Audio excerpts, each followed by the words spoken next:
اب آپ کہیں گے کہ آخر کیا وجہ ہے، ذرا غور سے سنیے گا، آخر کیا وجہ ہے کہ عشر ذی الحجہ کی اتنی زیادہ فضیلت ہے، اتنی زیادہ اہمیت کیوں ہے؟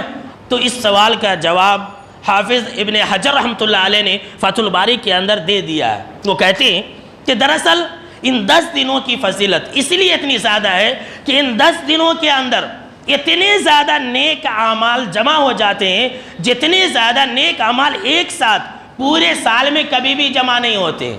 جی ہاں، سن لیجئے، پورے سال میں۔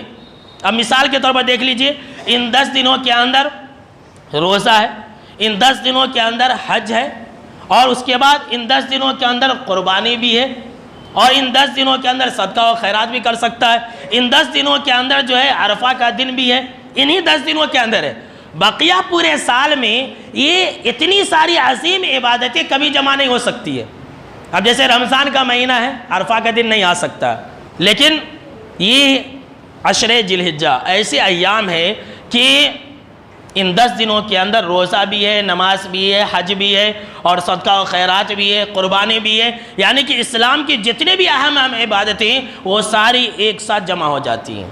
اسی لیے ان 10 دنوں کی زیادہ اہمیت ہے۔ اب آپ کہیں گے کہ مولانا رمضان کے جو آخری 10 راتیں ہیں وہ افضل ہے یا پھر جو عشر ذی الحجہ کے 10 ایام ہے وہ افضل ہے؟ یہ بھی سوال ہے کہ آپ لوگ کنفیوز ہو جائیں گے، تو اس سوال کا جواب بھی سنی لیجئے۔ امام ابن تیمیہ رحمۃ اللہ علیہ نے اس سوال کا جواب اس طرح سے دیا ہے کہ پورے سال میں جو راتیں ہیں، جو سب سے زیادہ افضل راتیں ہیں وہ طاق راتیں ہیں، جو رمضان کے آخری 10 ایام میں آتے ہیں، اور پورے سال میں جو دن ہیں، یعنی دن کی بات، پورے سال میں جو دن ہیں یہ ذی الحجہ کے 10 ایام ہیں۔ تو ساری باتیں مطلب کہ صحیح ہے، اور احادیث کے اندر کوئی ٹکراؤ نہیں ہے، کوئی تعارض نہیں ہے۔